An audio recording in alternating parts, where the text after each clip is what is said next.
વઘાર માટે તેલ લઈ લીધું છે,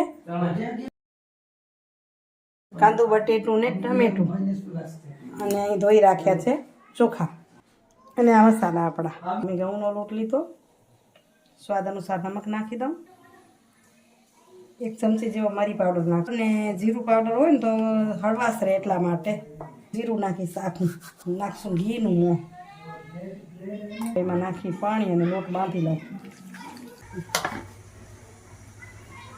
લોટ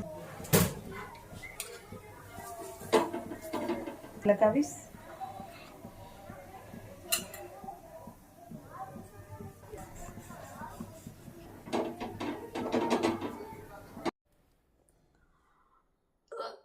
નમસ્કાર મિત્રો, કેમ છો? મજામાં? સ્વાગત છે તમારું મારી YouTube channel natural life with Deena પર. મિત્રો, સવારના 7 વાગ્યા છે અને તૈયારી કરી રહી છું. આજે સાંજે નીકળવું છે વડોદરા જવા માટે મારા ભાઈના ઘરે. તો પછી આ બધી તૈયારી દેખાય છે ને એટલા જ મંદિરની રજા રાખી અને હવે સામાનની તૈયારી કરું. ટિફિન બનાવવું, પહેલાં જો સાડી વાડી શોધી રાખું છું, કેટલા કપડાં લઈ જવાને કેટલા ન લઈ જવાને. 2-3 દી રોકાઈશ તો વધારાનું કામ પણ કાઢી લેવું પડશે. જલ્દી કામ પતાવતી જાઉં. વિચાર્યું કે વિડિયાની શરૂઆત કરી નાખું. અને અહીં દેખાય છે કારણ કે વેવાઈ સાથે જ નીકળું છે ને વેવાઈના પેંડા હજી અહીંયા પડ્યા છે.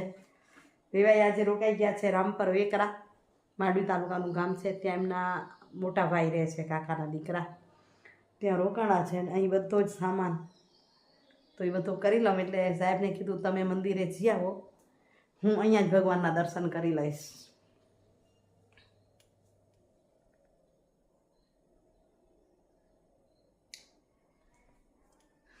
ચાલો તો હું હવે જલ્દી એક કપડાં ધોવાઈ ગયા છે મશીનમાં, ધોઈ એટલે કાઢી નાખું અને બીજા ધોઈ નાખું. બહેનોને ઘર છોડવું હોય તો કેટલી તકલીફ હોય મને કહેજો.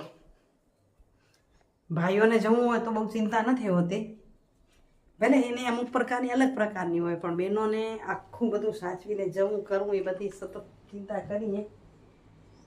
તો કપડાં ધોવાઈ ગયા ને સુકાવી લઉં.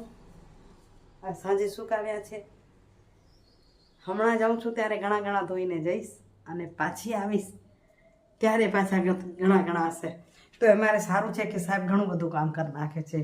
મશીનનું મને આજે જ કહેતા હતા મને શીખવાડી દે તો હું પછી ધોઈ શકું, એટલે બતાવી દીધું છે. એટલે પહેરવાના નહીં તો વધારાના નહીં જ રહે, પણ વધારાના ધૂળેટી પછીની જે સફાઈ છે ને એ આવીને થશે મારી માટે. તો મિત્રો 6 વાગ્યા પહોંચ્યા ઘરે, સવારે જલ્દી નીકળ્યા. પાછી કરી તૈયારી. આજે હું પણ જાઉં છું ફરવા. વેવાઈની ટ્રેન સાથે આપણે પણ ભેગા બેસશું, પણ વેવાઈને જો કોથળામાં બતાવતો મને. હવે અહીંયા 2 વેવાઈ મંડ્યા છે, એક વેવાઈ લિસ્ટ કરે ને બીજો ગણીને આપે ને.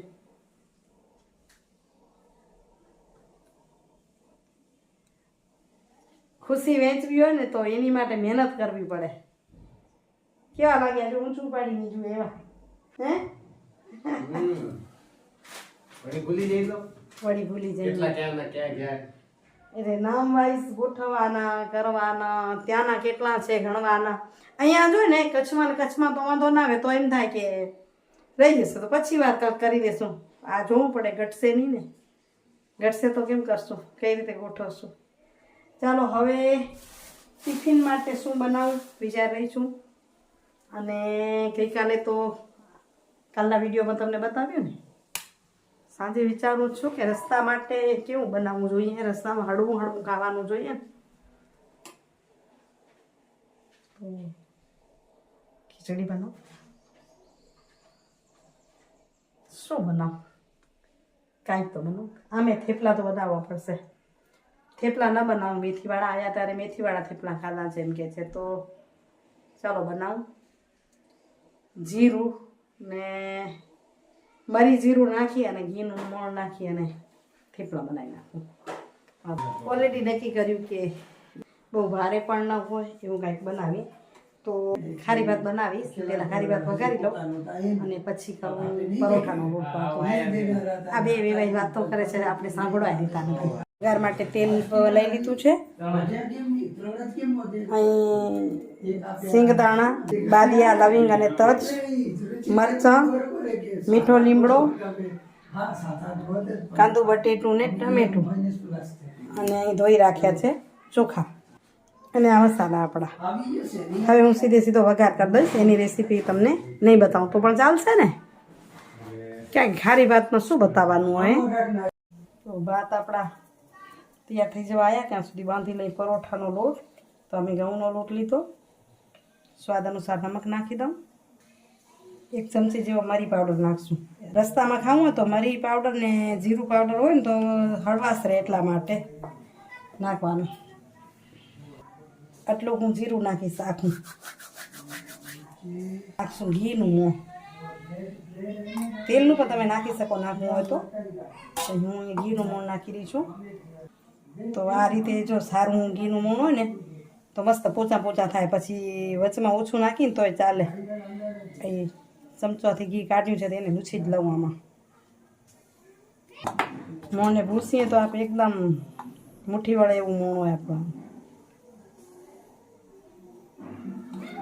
હવે એમાં નાખી પાણી અને લોટ બાંધી લઉં.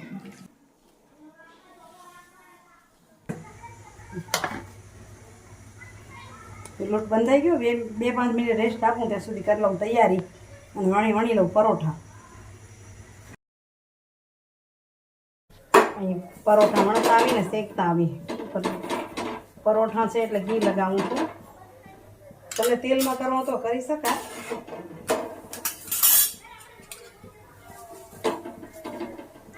એ બાજુ એ કરતી જઈશ. આ બાજુ જો રોટલી વણી લીધી તો એની અંદર ઘી લગાવીશ.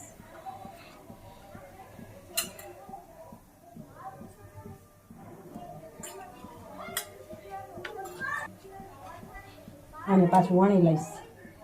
મારે શું થોડી ઉતાવળ થાય એટલે મેં જો આટલી રોટલી બનાવી રાખી છે.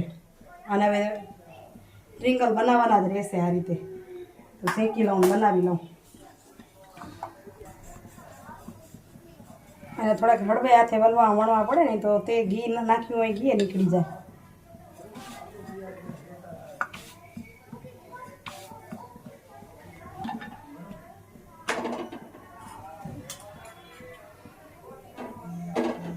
હવે આ રીતે બધા બનાવી લઉં.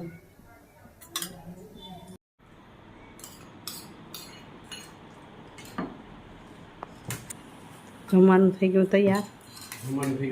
અમે જમી જમવાનું ચાલુ છે. તમારું ચાલુ થયું, અમે કરશું ચાલુ, બીજું શું.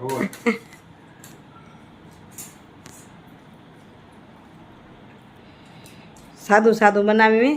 ટેસ્ટ કેવો હોય ખબર નહીં. ભાત અમારી દેશી માતર, ગોળ પાપડી કયો એ, રોટલી ને પરોઠા 2 ભેગા કરી નાખ્યા. ટિફિન માટે પણ ભેગા થઈ જાય. અમારો હોમમેડ ગાંઠિયા અને 3 પ્રકારની ચટણી છે, જેમાં મજા આવે એ. કોપરાવાળી છે, આ મેં રસ્તા માટે બનાવી. મીઠાઈ, હા મીઠાઈ અમારી માતર છે. વેવાઈની બહુ મહેમાની નથી થઈ એમ. હરખી કરે આવી પછી હાલે એમ કરી મેં. વેવાઈ અમારા એવા છે ને, બહારનું ખાય ઓછું, કે હમણાં પાઉંભાજી મંગાવી તો એને મજા ઓછી આવે, ના હાલે ને. એટલે પછી અમને એમ વિચારવું પડે કે ઘરનું શું હખર થશે, એ ઘરનું જ બનાવી. આપણે કોશિશ કરી દેશી ઘીની આઈટમ બધી બનાવી. સુખડી કયો, માતર કયો, ગોળ પાપડી કયો. કાલ બનાવી છે, કાલના વિડીયોમાં બતાવી તમે. તો આપણે પહોંચ્યા છીએ. હું ઉતરી છું વડોદરા રેલવે સ્ટેશને. લ્યો જરાક વિડીયો કરતી જાઉં. અહીં મારો ભત્રીજો આવ્યો છે, શોધું ક્યાં ઊભો છે. સ્કૂટી લઈને આવું છું કહેતો તો ભાઈ. એ દેખાઈ ગયો સામે ઊભો છે. શુભમ મારા ભાઈનો દીકરો છે, લેવા આવ્યો છે. હવે પહોંચું અને હવે હું થઈ રહેવાની ત્યાંથી આવવા માટે. સામેથી એને કીધું વિડીયો લે એટલે લીધો, એટલે મને તમને દેખાય, બાકી તો બીજું કાંઈ ન હોય. અહીંથી નીકળીએ અને હમણાં જ પહોંચશું ઘરે. રસ્તાનો વિડીયો લઉં છું પણ. તો મિત્રો પહોંચી ઘરે, ભાઈના ઘરે પહોંચી આવીશું. ફ્રેશ થઉં એ પહેલાં વિચાર્યું કે સુવિચાર લઈ લઉં, પછી બધું તૈયારી કરું. હા, અંદર એન્ટર થઈ એનો વિડીયો મેં કર્યો, પણ એ તમને બીજા વિડીયોમાં બતાવું. કારણ કે આ ભાઈના ઘરે કાલે સત્યનારાયણની કથા છે, એની આજની તૈયારી બધું કરીશ. જે કંઈ આજ થશે એ તમારી સાથે શેર કરીશ. એન્ટર થઈ પછી ભાઈનું ઘર પણ બતાવીશ. એ કરવા જાઉં તો વિડીયો લાંબો થાય અને એન્ડિંગ ન થાય, તો અહીં સુવિચાર લઈ લઉં તાકી હું એડિટિંગને પણ કરી શકું. તો આજના સુવિચારની વાત કરું તો એવી છે કે જ્યારે નીકળી ત્યારે મનથી ભારે પણ હતું, કેમ પહોંચીશ, શું કરીશ.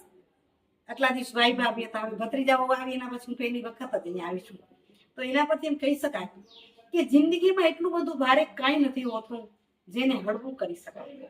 એવું કાંઈ જ નથી હોતું જેને આપણે હળવું ન કરી શકીએ.